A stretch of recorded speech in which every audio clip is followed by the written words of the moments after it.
Welcome to Inside the Middle East, a program covering the latest developments taking place in the Middle East region. And in our program today, we'll be having an analysis about the future of the displaced people in the Middle East region. And as usual, we'll start with a look at the news of the Middle East region, where EU foreign ministers on Monday discussed imposing an import ban on products from the Israeli settlements after pressure from a raft of member states.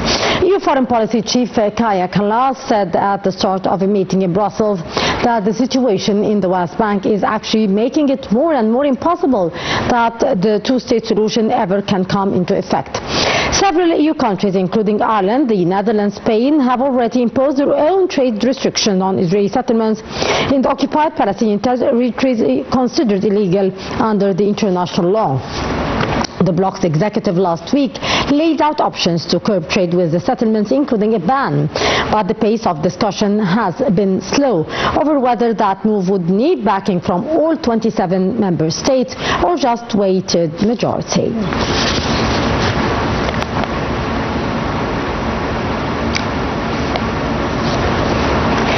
A 9-year-old girl was among 6 killed by the fresh Israeli attacks on Gaza.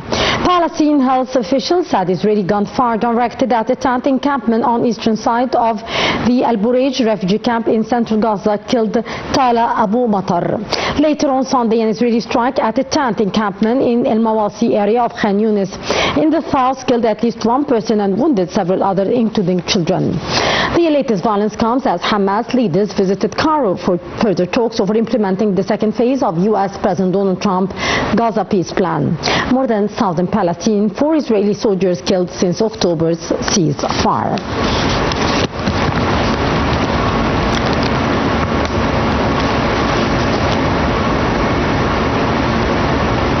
President Abdel Fattah al-Sisi mourned the death of the former Emir of Qatar, Sheikh Hamad bin Khalifa al-Thani, who was the ruler of Qatar, who transformed the tiny Gulf nation into a global player in diplomacy, media and investment, and has died.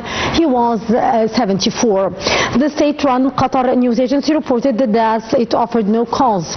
Sheikh Hamad, who stepped down in June 2013 after 18 years as Emir, was the architect of energy-rich Qatar's stunning ambitions that turned it into an international crossroads in less than a generation.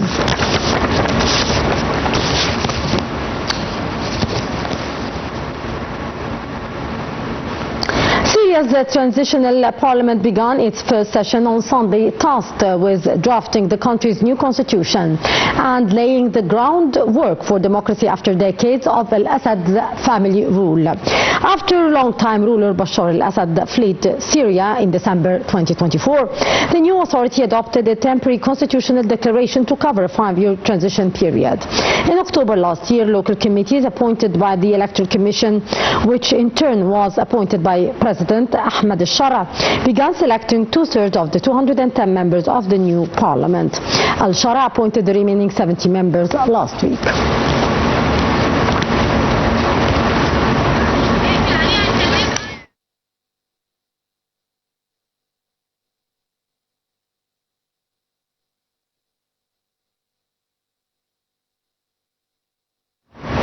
As we have promised at the beginning of the show, that today's edition will tackle the future of the displacement people and refugees in the Middle East region, and that would be our topic for discussion, and that would be right after this break.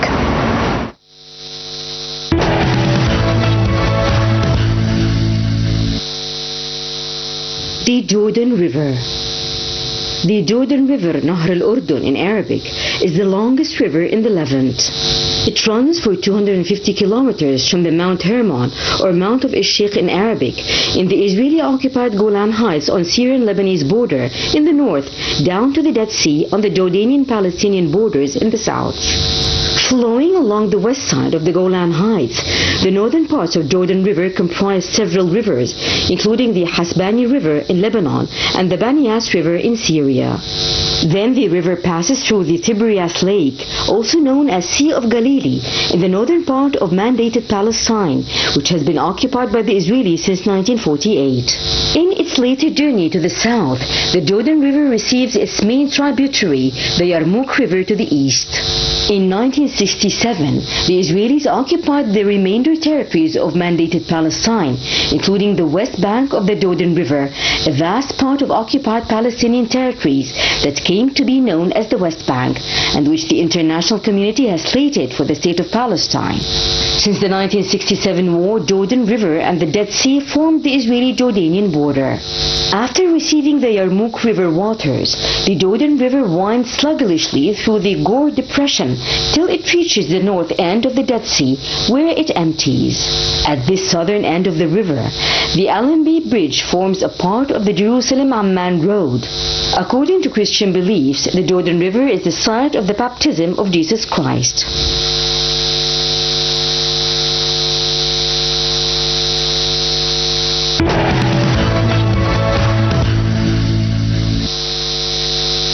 Ongoing wars in the Middle East have seen eviction campaigns that turned large numbers of some peoples in the region into refugees and displaced. The clear examples are the Israeli wars, particularly in Gaza, the West Bank and Lebanon. Since it launched its war of devastation in Gaza in 2023, the Israeli government, led by Netanyahu, has declared its intentions to force Palestinians out of their homes in both Gaza and the West Bank in order to replace them with Israeli settlers. In Lebanon, it is following much the same scenario of daily bombardment, demolition of houses, and evacuation of masses of people in the south, but with an aim of disturbing the demographic nature of the area rather than expanding Israeli settlements. The eviction of peoples from their homes and forced displacement are criticized by the UN as crimes under international humanitarian law. And US-sponsored ceasefires led to decreasing Israeli military escalations and let some people return home, but large numbers of Palestinians and Lebanese are still refugees and displaced. In the Gaza Strip, people have been forced to leave their homes several times during the last 2.5 years, as Israelis placed many parts of the enclave under displacement orders more than once during its offensive.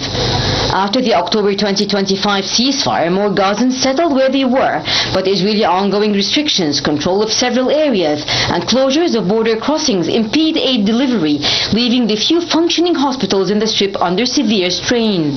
The UN said last week only 42% of the supplies from Egypt and 65% of those from Ashdod port could be offloaded at the Karm Abu Salim crossing, even though they were already approved in principle.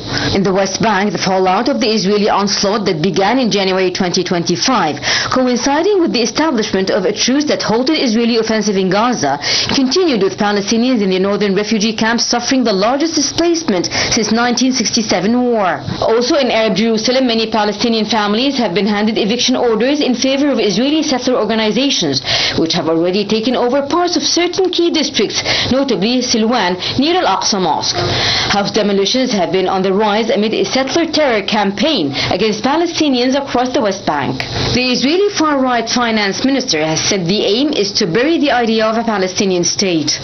In Lebanon, with the Gaza war in 2023 and again with the Iran war in late February and early March 2026, the Israeli military air and ground escalations, mainly in southern and eastern Lebanon, left hundreds of thousands of people out of their homes following broad Israeli displacement orders that amount to forced displacement. Iran also is experiencing significant displacement due to the conflict with the US and humanitarian crises, with both internal and cross-border movements affecting millions. The UNHCR says up to 3.2 million Iranians were temporarily displaced in Iran in March 2026. Months ahead of the war in the Middle East in 2023, Sudan's militia troops led a war against the army-led government, leaving the country experiencing the world's largest displacement crisis, with over 14 million people forced from their homes due to ongoing conflict and insecurity.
back to shed more light on the situation of the refugees and displaced in the Middle East region. We are very much delighted to be joined here in the studio by Dr. Ibrahim Tahawy, our political analyst and UN Council for Development and Human Rights. Thank you so much, Doctor. I'm really grateful. Thank you.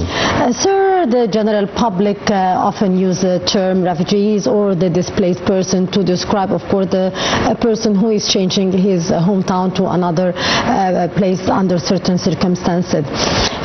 Could you please shed more light on the legal and logistical differences between handling the international refugee crisis and the internal displacement crisis outside inside the Middle East region? Yeah, first of all, I'd like to differentiate for the new generation between the refugees and IDP, or internally displaced persons. Yes. Firstly, we have to know the difference between refugees means those persons who fled or flee from their borders to another countries, or travel to another countries for some circumstances, some disputes, some conflicts, okay, some international disputes or wars, okay, sometimes so they have to flee to another countries because of that. These are called refugees. But on the other hand, on the contrary, IDP, or internally displaced person, like what happened in Gaza, okay, so those people are traveling or leaving or fleeing to other places internally, okay, within the umbrella of their country, so they are protected by their country and their government, okay. They don't flee to another country. This is the difference between a refugee who travels to another country and leaves the borders totally, and the IDP, or internally displaced person who live in the same area, like what happened in Gaza. So we have, for example, in Lebanon, more than 1 million persons who are considered to be displaced person. We have more than 100.9 million in Gaza who are displaced persons who suffer, in fact, who are living now in camps or in tents. So they are living in very harsh circumstances and environments. So the United Nations, okay, HCR, okay, or Highly Commissioner Refugee, plays an important role in this okay, file. So from time to time we have to say that there is a great burden on the United Nations, like UNRWA, for example. We have a very important news headline that it was attacked. That's right. And many persons, you have to know that we have 15 countries. In 2014 there was some kind of suspension. Yes, indeed. Funding, okay, the UNRWA, because of what? Yes, until this moment UNRWA is suffering from funding issues, and it was declared also by the UN Secretary General a few weeks ago. Yeah, in fact it's a problem, great problem.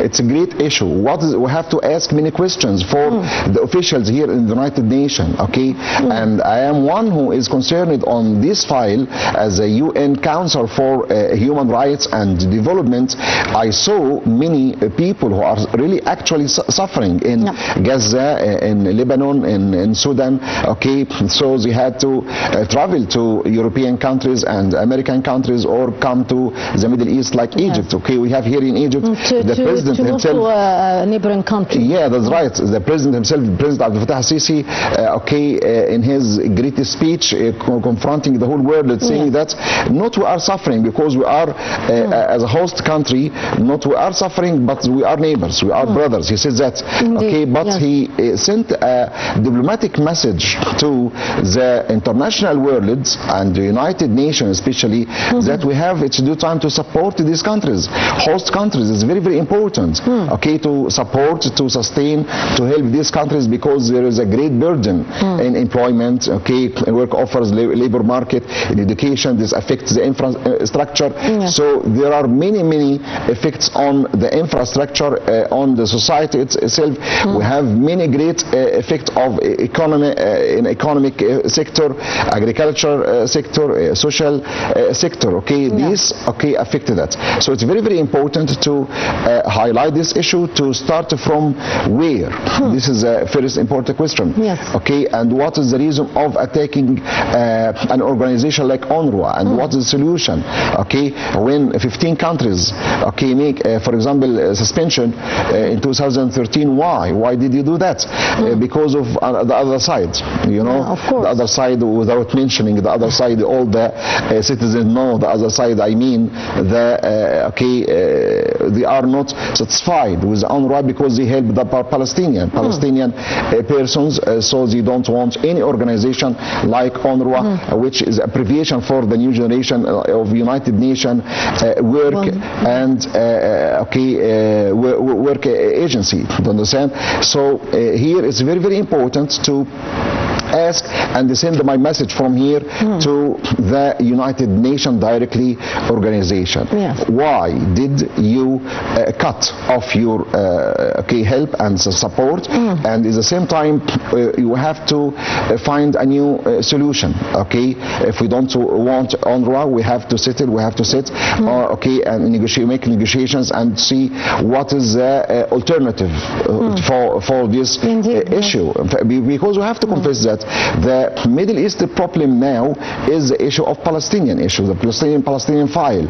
If we manage it to solve this file, I think we are able to solve the Middle East problems. You know, most of the countries around us suffer from the east to the west, here and there, up and down and everywhere, are suffering. That's right. And this is another message to the Egyptian youth. We have to respect our local law. We have to respect that regulation. We have to respect what's mentioned and what's said here in Egypt. Don't listen to rumors from other channels all over the world because they don't want stability in Egypt. But try to see what's happening around you in Sudan, from the south, from the west we have Libya, from Yemen, Palestine, what's happening in Iraq, what happened in Syria. So these whole countries are very tense situation in the whole region. Of course, yes. So this is my message to the Egyptian youth.